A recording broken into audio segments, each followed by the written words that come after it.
बच्चों, आज मैं आपसे बात करूंगा कक्षा 11 व्यवसाय अध्ययन के अध्याय 10 आंतरिक व्यापार के ऊपर। आज इसके अंतर्गत हम आंतरिक व्यापार का परिचय और उसके प्रकार के बारे में जानकारी प्राप्त करेंगे। सबसे पहले तो हम ये जानें कि व्यापार क्या होता है। आइए प्रारंभ करते हैं। देखिए बच्चों, व्यापार जो होता है वो होता है वस्तुओं और सेवाओं का क्रय विक्रय। क्रय विक्रय किसका? वस्तुओं और सेवाओं का क्रय विक्रय। किस लिए किया जाता है यह क्रय विक्रय? लाभार्जन के लिए, लाभ प्राप्त करने के लिए। जब वस्तुओं और सेवाओं का क्रय विक्रय किया जाता है तो उसे कहते हैं व्यापार। और यह व्यापार दो प्रकार से होता है। एक इसका भाग होता है आंतरिक व्यापार, जिसके बारे में आज हम पढ़ेंगे। दूसरा होता है बाह्य व्यापार। देखिए बच्चों, इसे ध्यान से समझ लीजिए। आंतरिक व्यापार एक देश की सीमाओं के अंदर वस्तुओं और सेवाओं का क्रय विक्रय है। यानी एक देश की सीमाओं के अंदर जो वस्तुओं और सेवाओं का क्रय विक्रय किया जाता है वह आंतरिक व्यापार के अंतर्गत आता है। और जो बाह्य व्यापार है उसमें एक देश द्वारा, जैसे भारत है, यह दूसरा देश अमेरिका है या कोई भी अन्य देश हो सकता है, वहां से कुछ सामग्री मंगवाता है और कुछ सामग्री का निर्यात करता है, वहां पर भेजता है। आयात करना और निर्यात करना यह बाह्य व्यापार के अंतर्गत आता है। एक देश से दूसरे देश के बीच में जो वस्तुओं का और सेवाओं का लेन देन होता है, क्रय विक्रय होता है, वह बाह्य व्यापार होता है। अब हम आज जिस बिंदु पर बात करेंगे वह है आंतरिक व्यापार। आइए प्रारंभ करते हैं। व्यापार से अभिप्राय लाभार्जन के उद्देश्य से वस्तु एवं सेवाओं के क्रय विक्रय से है। लाभ अर्जित करने के लिए वस्तुओं और सेवाओं का क्रय विक्रय करना व्यापार होता है। प्रत्येक व्यक्ति उस वस्तु का उत्पादन करता है जिसका उत्पादन वह सर्वोत्तम ढंग से कर सकता है। कोई भी व्यक्ति उस वस्तु का उत्पादन करना चाहेगा जिसका वह अच्छे तरीके से क्या कर सकता है? उत्पादन कर सकता है, सर्वोत्तम ढंग से उत्पादन कर सकता है। तथा अतिरिक्त उत्पादन को वह दूसरों से विनिमय कर लेता है। और जो उसका अतिरिक्त उत्पादन होता है, अपने काम में लेने के बाद जो बचा हुआ उत्पादन होता है, उसे वह दूसरों से क्या कर लेता है? विनिमय कर लेता है, दूसरों को देता है, उनके द्वारा उत्पादित वस्तुएं प्राप्त कर लेता है। यही व्यापार का आधार है। और यही क्या होता है? व्यापार का आधार होता है। क्रेताओं एवं विक्रेताओं की भौगोलिक स्थिति के आधार पर व्यापार को दो भागों में बांटा जाता है। पहला आंतरिक व्यापार और दूसरा बाह्य व्यापार। आइए, आंतरिक व्यापार, जब वस्तुओं और सेवाओं का क्रय विक्रय एक ही देश की सीमाओं के अंदर किया जाता है तो उसे आंतरिक व्यापार कहते हैं। बच्चों, यहां मुख्य बात क्या है? वस्तुओं और सेवाओं का क्रय विक्रय, और वो भी कहां? एक ही देश की सीमाओं के अंदर, एक ही देश की सीमा के अंदर किया जा रहा है। एक राज्य से दूसरे राज्य में किया जा सकता है। भारत देश के अंदर कहीं भी आप वस्तु का क्रय विक्रय करते हैं, यह आंतरिक व्यापार होता है।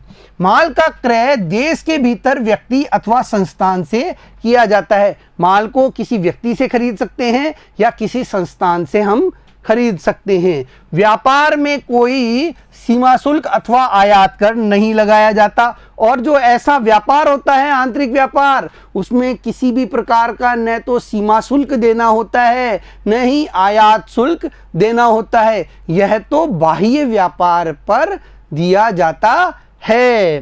घरेलू वस्तुएं उत्पादन का वह भाग है घरेलू उपयोग के लिए होती है।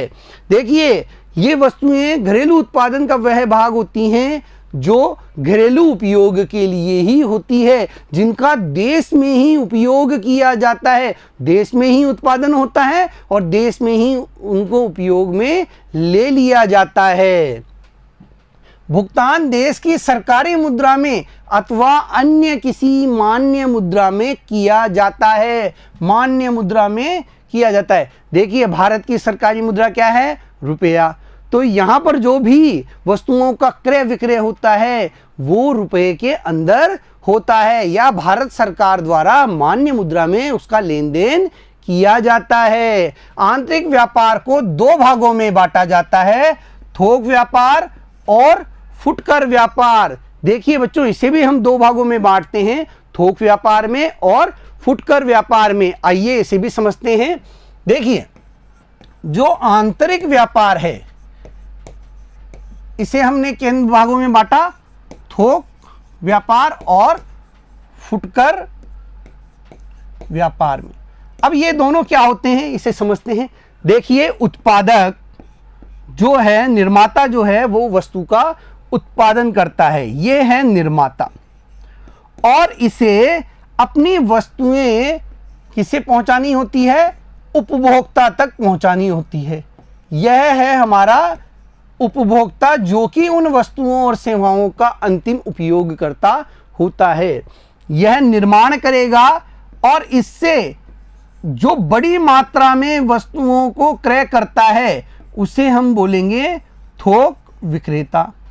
और फिर यह कई छोटे छोटे विक्रेताओं को, जिन्हें हम बोलते हैं फुटकर विक्रेता, उन्हें वस्तुएं प्रदान कर देता है। देखिए खुद बड़ी मात्रा में ले रहा है, लेकिन यह तो इस निर्माता से बड़ी मात्रा में क्रय करता है और छोटी छोटी मात्रा में किन्हें दे देता है? अन्य विक्रेताओं को दे देता है। और ये विक्रेता क्या कहलाते हैं? फुटकर विक्रेता कहलाते हैं। ये क्या कहलाते हैं? फुटकर विक्रेता कहलाते हैं। और ये विक्रेता कई ग्राहकों को, कई दूर दूर के अलग अलग क्षेत्रों में फैले हुए कई उपभोक्ताओं तक वस्तुओं को पहुंचाने का कार्य करते हैं। तो देखिए निर्माता जो है वो वस्तुओं का निर्माण कर रहा है, उत्पादन कर रहा है, और उसे कहां तक भेजना है? उपभोक्ता तक पहुंचाना है। और इस कार्य में मध्यस्थ की भूमिका निभाने का कार्य कौन करता है? थोक व्यापारी और ये फुटकर व्यापारी इसमें सहयोग प्रदान करने का कार्य करते हैं। तो ये है थोक व्यापार और फुटकर व्यापार। थोक व्यापारी जो होता है वो बड़ी मात्रा में वस्तुओं को खरीदता है और फिर उनको छोटी छोटी मात्रा में फुटकर विक्रेताओं को दे देता है। फुटकर विक्रेता थोक विक्रेता से वस्तुओं को खरीदते हैं और दूर दूर तक फैले हुए उपभोक्ताओं तक पहुंचाते हैं, उनके नज़दीक पहुंचाने का कार्य करते हैं। आइए इन्हें विस्तार से देखते हैं बच्चों। दोनों ही महत्वपूर्ण विपणन मध्यस्थ होते हैं। देखिए ये दोनों ही बहुत महत्वपूर्ण मध्यस्थ होते हैं, क्योंकि यह उत्पादक से, जो उत्पादक होता है और जो उपयोगकर्ता होता है, अर्थात अंतिम उपभोगकर्ता, कौन? उपभोक्ता, ग्राहक के बीच वस्तु एवं सेवाओं के विनिमय का महत्वपूर्ण कार्य करते हैं। आंतरिक व्यापार का लक्ष्य देश के अंदर वस्तुओं का समान मात्रा में शीघ्र व कम लागत पर वितरण है। देखिए जल्दी से वितरण हो जाए और कम लागत पर वितरण हो जाए, यह आंतरिक व्यापार का क्या होता है? लक्ष्य होता है। आइए थोक व्यापार। बच्चों अभी हमने बात की कि थोक व्यापारी जो होता है वह उत्पादक से बड़ी मात्रा में सामान क्रय करता है और किसे पहुंचाता है? फुटकर व्यापारियों को प्रदान करता है छोटी छोटी मात्रा में। पुनः विक्रय खरीदेगा और फिर दोबारा बेचेगा। पुनः उत्पादन के लिए बड़ी मात्रा में वस्तुओं एवं सेवाओं का क्रय विक्रय थोक व्यापार कहलाता है। पुनः विक्रय के लिए या दोबारा उसका उत्पादन करने के लिए बड़ी मात्रा में, यहाँ मुख्य बात क्या है बच्चों? बड़ी मात्रा में वस्तुओं और सेवाओं का क्रय विक्रय, खरीदना और बेचना थोक व्यापार है। थोक विक्रेता फुटकर विक्रेताओं एवं अन्य व्यापारियों अथवा औद्योगिक संस्थागत व वाणिज्यिक उपयोगकर्ताओं को विक्रय करते हैं। थोक व्यापारी किसे बेचेगा? ज्यादातर फुटकर विक्रेताओं को बेचता है, या अन्य व्यापारी होते हैं उन्हें बेचेगा, औद्योगिक संस्थानों को सामान पहुंचाएगा, वाणिज्यिक उपयोगकर्ताओं को विक्रय करने का कार्य करेगा। थोक व्यापार की विशेषताएं। थोक विक्रेता विनिर्माता और फुटकर विक्रेताओं के बीच महत्वपूर्ण कड़ी होते हैं। अभी हमने देखा जो उत्पादक होता है, ये उत्पादक है, यह उत्पादन का कार्य करता है, और जो फुटकर विक्रेता है इसको छोटी मात्रा में सामान चाहिए। अब इसके बीच में एक कड़ी के रूप में जो होता है वो होता है थोक विक्रेता।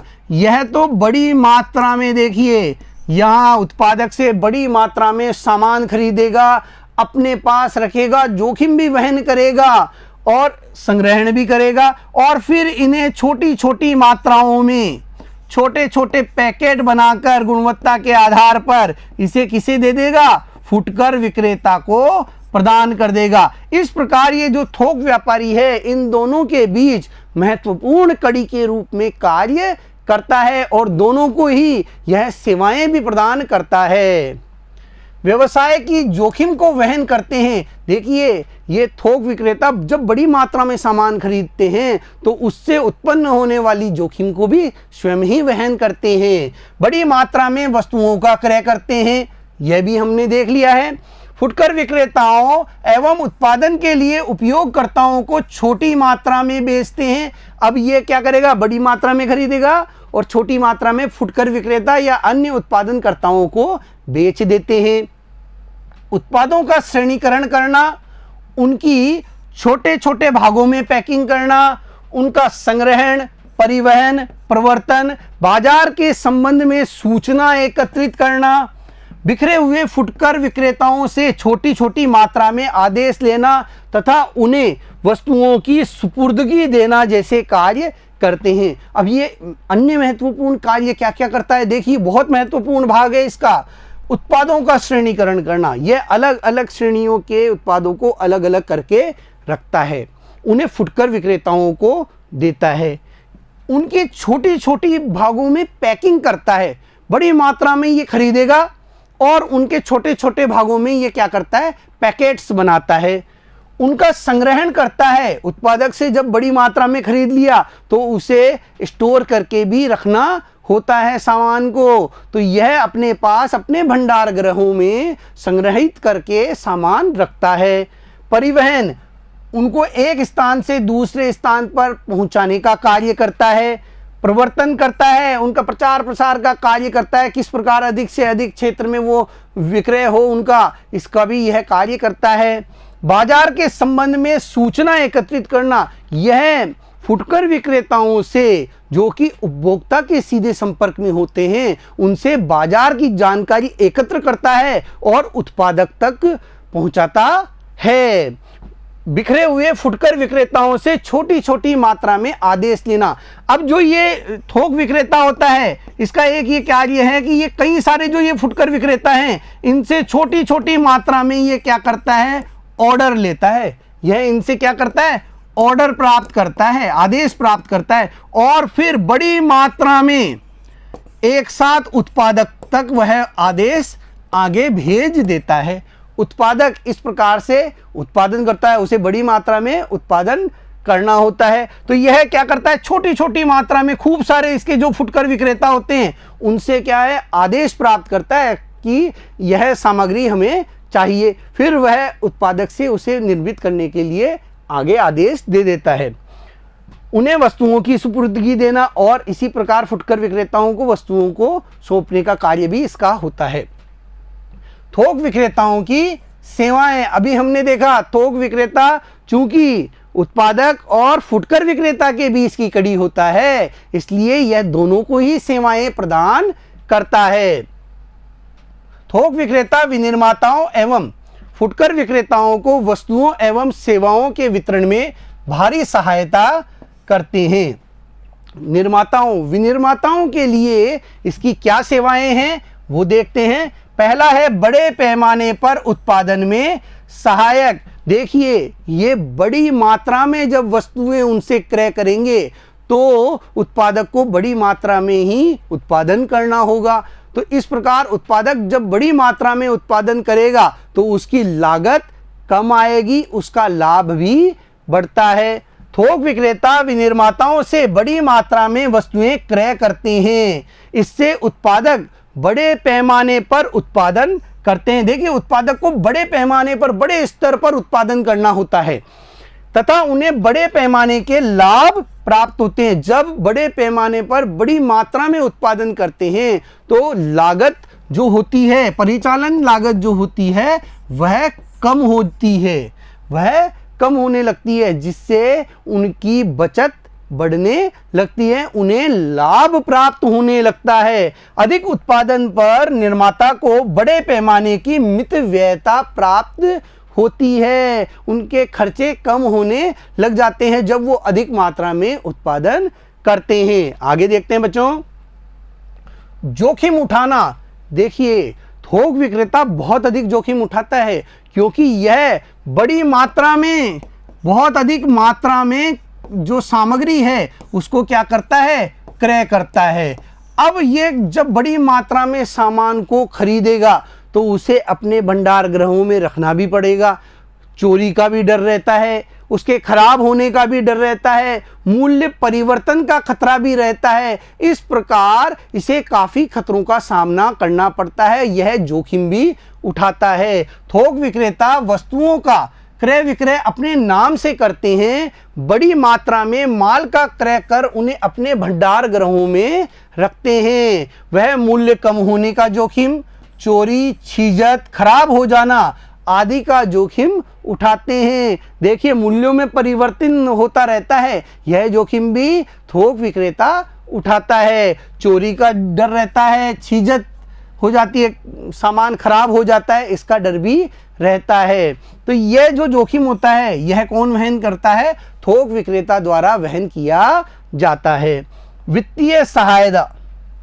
देखिए, जो थोक विक्रेता होते हैं ये निर्माताओं से नकद में माल क्रय करते हैं और उन्हें बड़ी मात्रा में ऑर्डर देते हैं, तो कुछ पैसा एडवांस में भी ये उन्हें प्रदान करते हैं। इस प्रकार ये निर्माताओं की वित्तीय सहायता भी करते हैं। वे निर्माताओं से माल का नकद क्रय करते हैं, इस प्रकार वे उन्हें वित्तीय सहायता प्रदान करते हैं। वे बड़ी मात्रा के लिए आदेश देते हैं तथा उन्हें कुछ राशि अग्रिम भी दे देते हैं, यानी एडवांस में ही पैसा निर्माता को दे देने का कार्य ये करते हैं, जिससे निर्माता के पास पैसा प्राप्त हो जाता है, उसकी वित्तीय सहायता हो जाती है। बच्चों आगे चलते हैं, विशेषज्ञ सलाह। देखिए, जो थोक विक्रेता होता है यह फुटकर विक्रेता के माध्यम से ग्राहकों की रुचि, उनकी पसंद, फैशन में परिवर्तन जो होता है उसके बारे में, प्रतिस्पर्धियों के बारे में जानकारी एकत्र करता रहता है और यह जानकारी वह उत्पादक तक पहुंचाता है, जिससे उत्पादनकर्ता को सहायता प्राप्त होती है। वह निर्माताओं को ग्राहकों की रुचि एवं पसंद, बाजार की स्थिति, प्रतियोगियों की गतिविधियों एवं उपभोक्ता की आवश्यकता के संबंध में सलाह देते हैं, जिसकी जानकारी उन्हें फुटकर विक्रेताओं के माध्यम से प्राप्त होती रहती है। विपणन में सहायक। देखिए, ये बड़ी संख्या में जो फुटकर व्यापारी हैं उनके माध्यम से उत्पादक के सामान को बेचने का कार्य करते हैं। ये बहुत बड़े भौगोलिक क्षेत्र पर फैले हुए उपभोक्ताओं तक सामग्री पहुंचाने के लिए फुटकर व्यापारियों की मदद लेते हैं। थोक विक्रेता बड़ी संख्या में फुटकर विक्रेताओं को माल का वितरण करते हैं। बड़ी संख्या में फुटकर विक्रेता इनसे जुड़े होते हैं और ये उन्हें माल देते हैं। आगे उन्हें बड़ी संख्या में बड़े भौगोलिक क्षेत्र में फैले उपभोक्ताओं को बेचते हैं, जो कि क्या करते हैं, बड़ी संख्या में बड़े पैमाने पर बड़े भौगोलिक क्षेत्र में फैले हुए जो उपभोक्ता हैं उन तक वह सामग्री पहुंचाने का कार्य करते हैं।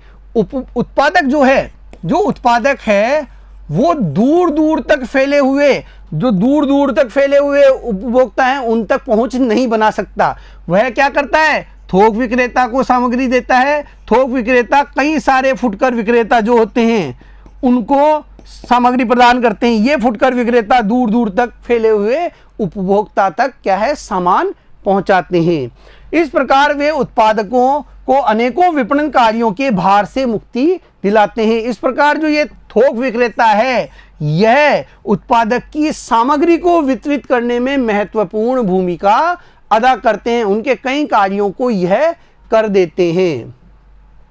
निरंतरता में सहायक, देखिए जो थोक विक्रेता होता है यह बड़ी मात्रा में ऑर्डर देगा और उत्पादन होते ही उसे खरीद लेगा और फुटकर विक्रेताओं को भेजता रहता है। इस प्रकार से वह ऑर्डर देता है, उत्पादन होता है, तुरंत खरीद लेता है। तो यह प्रक्रिया निरंतर चलती रहती है, उत्पादक को निरंतर उत्पादन करना पड़ता है। तो यह निरंतरता में भी सहायक होते हैं। माल का उत्पादन होता है, उसे थोक विक्रेता खरीद लेते हैं। इस प्रकार उत्पादन क्रिया पूरे वर्ष निरंतर चलती रहती है, पूरे वर्ष भर वह प्रक्रिया चलती रहती है।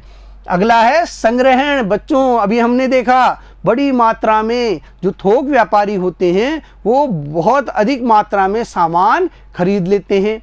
जब खरीदते हैं तो उन्हें अपने भंडार गृहों में उन्हें रखना भी पड़ता है। तो इस प्रकार ये संग्रहण कार्य में उत्पादक की सहायता भी करते हैं। उत्पादक को अलग से कोई व्यवस्था नहीं करनी पड़ती। थोक विक्रेता कारखानों में माल का उत्पादन होते ही उसे खरीद लेते हैं। इससे निर्माताओं को तैयार माल को स्टोर करने की सुविधाएं जुटाने की आवश्यकता नहीं होती। उत्पादक को उन्हें स्टोर करने की जरूरत ही नहीं पड़ती। आगे देखते हैं बच्चों, फुटकर विक्रेताओं के प्रति सेवाएं। देखिए थोक विक्रेता जो होता है वो फुटकर विक्रेताओं को भी सेवाएं प्रदान करता है। क्या क्या सेवाएं देता है, देखें।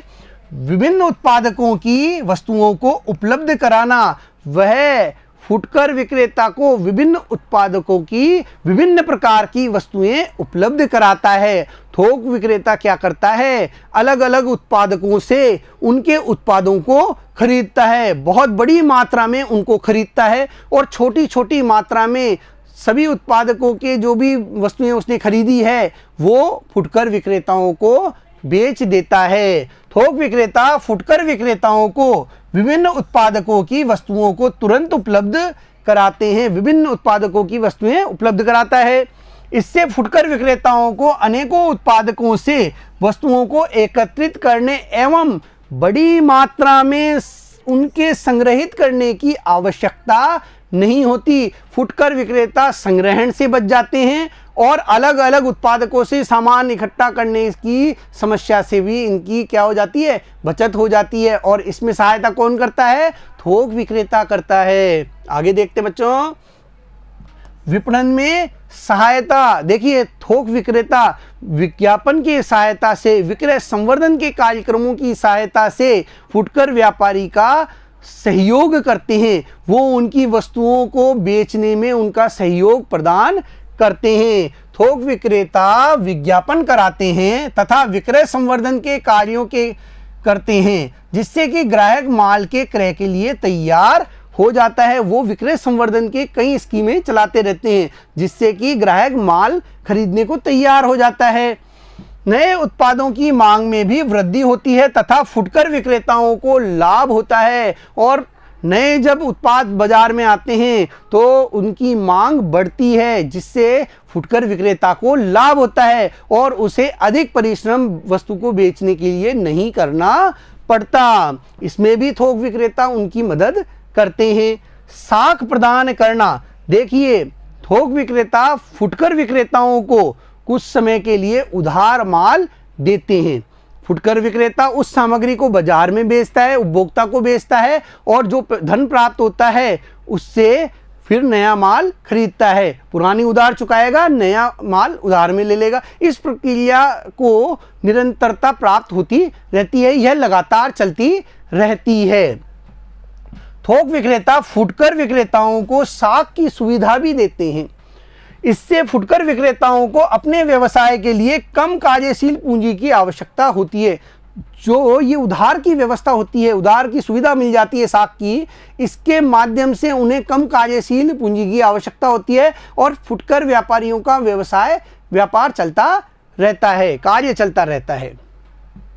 विशिष्ट ज्ञान। थोक विक्रेता अपने विशिष्ट ज्ञान का लाभ फुटकर विक्रेताओं को नए उत्पादों, उनकी उपयोगिता, गुणवत्ता, मूल्य आदि के संबंध में सूचनाएं प्रदान कर पहुंचाते हैं। वस्तुओं और सेवाओं को बेचते बेचते जो थोक विक्रेता होते हैं उन्हें उनके बारे में बहुत अच्छी जानकारी प्राप्त हो जाती है और वे अपनी इसी जानकारी को फुटकर विक्रेता को देते हैं। वो उन्हें वस्तु की गुणवत्ता के बारे में बताते हैं, उसके मूल्य के बारे में बताते हैं, किस प्रकार उपयोग में लेना है, उसकी क्या उपयोगिता है, इसके बारे में वो फुटकर विक्रेता को अवगत कराते हैं, जिससे फुटकर विक्रेता को आगे सहायता प्राप्त होती है। जोखिम में भागीदारी। देखिए, थोक विक्रेता फुटकर विक्रेताओं को थोड़ी मात्रा में माल का विक्रय करते हैं। खुद बड़ी मात्रा में खरीदेगा, खुद तो बड़ी मात्रा में खरीद कर अपने पास स्टॉक कर लेगा, ठीक है, और लेकिन इन्हें छोटे छोटे टुकड़ों में किसे देगा? फुटकर विक्रेता को देगा। तो ये जोखिम भी वहन करते हैं। उनको संग्रह का जोखिम, छीजत, प्रचलन से बाहर होने, मूल्यों में गिरावट, मांग में उतार चढ़ाव जैसे जोखिम नहीं उठाने पड़ते। और जो फुटकर विक्रेता होते हैं उन्हें एक तो संग्रह करने के जोखिम से सुरक्षा मिलती है, छीजत से सुरक्षा मिलती है, चोरी से सुरक्षा मिल जाती है, क्योंकि अगर सामान चोरी भी हुआ तो कम मात्रा का सामान चोरी होता है, तो ज़्यादा नुकसान उनको नहीं उठाना पड़ता। प्रचलन से बाहर होने का जो डर है वह भी उन्हें नहीं होता और मूल्यों में गिरावट आने, मांग में उतार चढ़ाव होने के खतरों से भी फुटकर विक्रेता बच जाते हैं, क्योंकि बड़ी मात्रा में संग्रह कौन करता है? थोक विक्रेता करता है। तो उसके कारण से फुटकर विक्रेताओं को बहुत सहायता मिलती है जोखिम से बचने में भी। बच्चों, आज के लिए इतना ही। आज हमने थोक व्यापार के बारे में पढ़ा है। अगले वीडियो में हम फुटकर व्यापार को देखेंगे। धन्यवाद।